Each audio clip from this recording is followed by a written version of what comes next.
সকালে টিফিনে প্রত্যেক মাদেরই চিন্তা থাকে বাচ্চার টিফিনে কী দেওয়া হবে, আর সেই টিফিনটা যেন স্বাস্থ্যকর হয়।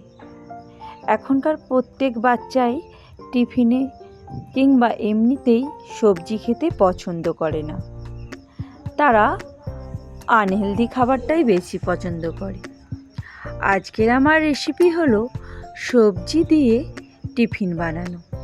এই সবজিটা এমন করেই দেয়া হবে সুন্দর করে, যেটি বোঝাই যাবে না যে এর মধ্যে সবজি আছে, এবং এটি খেতেও খুব দারুণ স্বাদের হয়।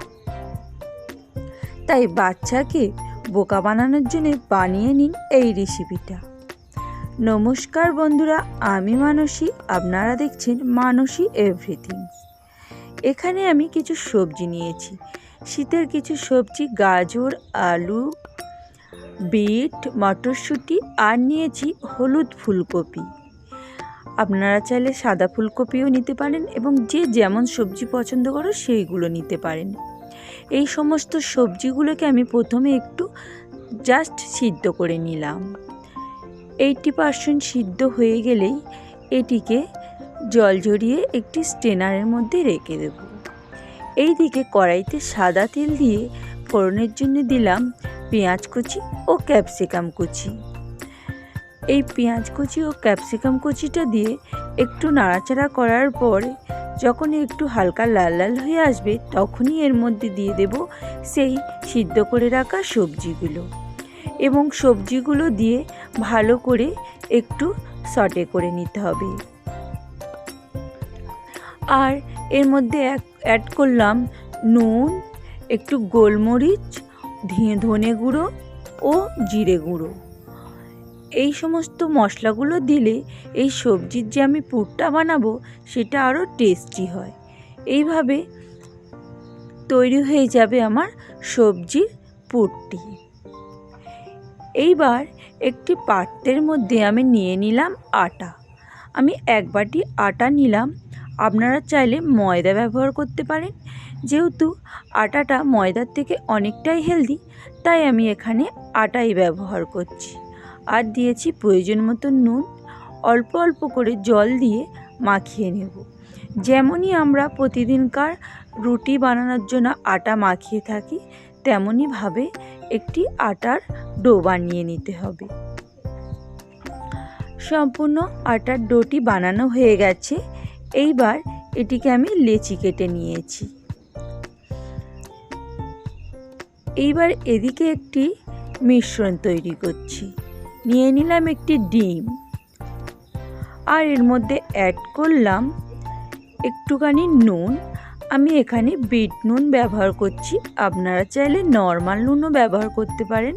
আর দিয়ে দিলাম গোলমরিচের গুঁড়ো, আর অ্যাড করছি 1 চামচের মতন তিল। এই তিলটা দিয়ে ভালো করে মিশ্রণটা ফেটিয়ে নিতে হবে। এইবার এই দিকে একটি করে লেচি নিয়ে একটু সামান্য আটার সাহায্যে বেলে নেব।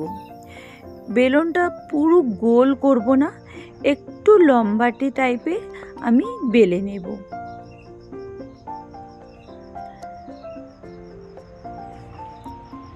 এইবার এর মধ্যে দিয়ে দিলাম সেই পুরটি, সবজির সেই পুরটি যেটি আমি আগেই বানিয়ে রেখেছিলাম, আর উপর থেকে দিয়ে দিলাম একটু চিজ গ্রেট করা। দিয়ে এইবার এটিকে এরকম চেপে চেপে রোল করে নিতে হবে। এইভাবে এটি ছোট মতন একটি আমি রোল বানিয়ে নিলাম। এটি সাইড করে রেখে আরেকটি বানানো আমি দেখিয়ে দিচ্ছি। এইভাবে এটিকেও সেম লম্বাভাবে করে মাঝখান থেকে দিয়ে দেব সেই পুরটি ও গ্রেট করে রাখা চিজ। বাড়িতে যদি চিজ না থাকে, শুধু সবজিটা দিলেও এর টেস্ট লাগবে দারুণ স্বাদের। এইবার যে ব্যাটারটি বানিয়েছিলাম তার মধ্যে এইটিকে কোট করে ভালো করে কোট করে নিলাম। নিয়ে দিয়ে দিলাম তেলের ওপরে। খুব বেশি তেল দেব না, অল্প তেল দিলেও হবে। এইভাবে উল্টে পাল্টে ভেজে নিলেই হয়ে যাবে আমার সকাল বিকালের নাস্তা বা টিফিন। আর এই টিফিন আমরা বাচ্চাদেরও টিফিন বক্সেও দিতে পারি। বাচ্চারা খুশি খুশিভাবে সমস্ত টিফিন শেষ করে দেবে। আর এর ভিতরে যে সবজিটা আছে সেটিও বোঝা যাবে না এবং খেতেও দুর্দান্ত স্বাদের হয়। আর এর মধ্যে যে চিজটা দেয়া হয়েছে তার জন্যে চিজটা গরমে মেল্ট হয়ে গিয়ে আরও টেস্টি হয়ে যায় এই টিফিনটা। তাই বাচ্চার টিফিনে একদিন বানিয়েই দিতে পারেন এই টিফিন রেসিপিটা। আর আমার এই সহজ সরল টিফিন রেসিপি ভালো লেগে থাকলে বন্ধুরা অবশ্যই কমেন্ট করে জানাবেন আর আমার পাশে থাকার অনুরোধ রইল। সকলে ভালো থাকবেন, সুস্থ থাকবেন। আবার আসবো নতুন আরেকটি রেসিপি নিয়ে। এখনকার মতন বাই।